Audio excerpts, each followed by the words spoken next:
आप लोग भूल गए जब 86 एसडीएम के पद में से 56 एक जाति विशेष के लोग भर दिए गए।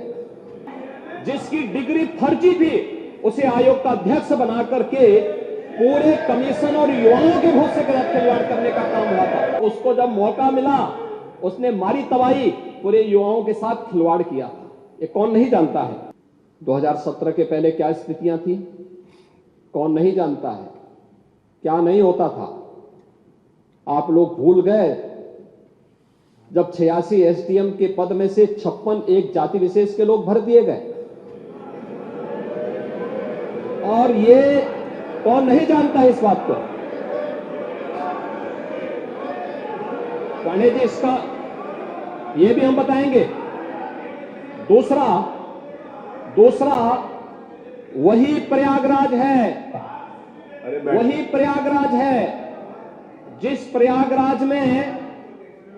प्रयागराज में पब्लिक सर्विस कमीशन के कार्यालय में महीनों तक यूपी के नौजवान धरना दिए थे और एक अयोग्य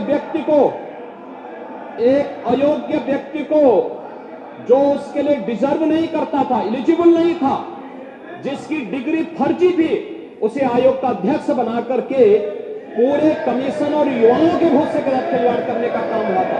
यह भी इलाहाबाद में हुआ था। तो यहाँ माननीय अखिलेश जी ने कहा था, आंकड़ा भी दिया था कि वो 3 लोग भर्ती हुए थे ऐसे, और आपके सामने बात स्पष्ट। पांडे जी, मैं इस पे आ रहा हूं। दूसरा उस समय कैसे कैसे लोग अध्यक्ष बनाए गए थे जिसकी डिग्री फर्जी, जो स्वयं एक लेक्चरर होने के लिए एलिजिबल नहीं था। High school 3rd division, intermediate 3rd division, graduation 3rd division, फर्जी पीएचडी की डिग्री, और वह Uttar Pradesh public service commission का अध्यक्ष बन गया था। और ये लोग उसको लेकर ढूंढते थे, घूमते थे, और उसको जब मौका मिला उसने मारी तबाही, पूरे युवाओं के साथ खिलवाड़ किया था। ये कौन नहीं जानता है? और यही नहीं, इस समय भर्ती की प्रक्रिया को पारदर्शी बनाने के लिए समय समय पर रिफॉर्म किए जाते हैं, और ये आयोग और बोर्डों को पूरा अधिकार होता है उस रिफॉर्म को करने के लिए, लेकिन प्रक्रिया पूरी ईमानदारी के साथ होनी चाहिए। और वही प्रक्रिया पब्लिक सर्विस कमीशन भी, अधीनस्थ सेवा चयन आयोग भी, शिक्षा आयोग भी उसके लिए अधिकृत होते हैं। वे लोग इस प्रक्रिया को पूरी कर सकते हैं। और जब भी उत्तर प्रदेश के युवाओं के हित में इस प्रकार के कदम उठाने की आवश्यकता पड़ती है, तीनों आयोग, बोर्ड या कोई भी अन्य ऐसे बोर्ड या आयोग हैं, वे इसके लिए अधिकृत होते हैं। क्योंकि वो एक ऑटोनॉमी बॉडी है, वे अपने कदम को उठाने के स्वतंत्र है, वे कर रहे हैं।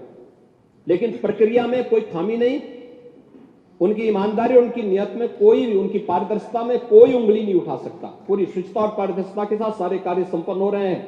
और इसीलिए इन युवाओं को नियुक्ति पत्र देने के लिए मैं और मेरे मंत्रिमंडल के मेरे सदस्यगण सभी लोग जाते हैं। माननीय जनप्रतिनिधियों से हम कहते हैं कि वे लोग भी जिले जिले में जाकर के नियुक्ति पत्र वितरण में अपना योगदान दें। और हर नौजवान इसके लिए खुश होता है कि साहब सिफारिश किए बगैर न केवल हमारी नियुक्ति हुई है, बल्कि हमें नियुक्ति पत्र भी प्राप्त हो रहा है। ये हमारे लिए हमारे जीवन का सबसे अद्भुत क्षण है।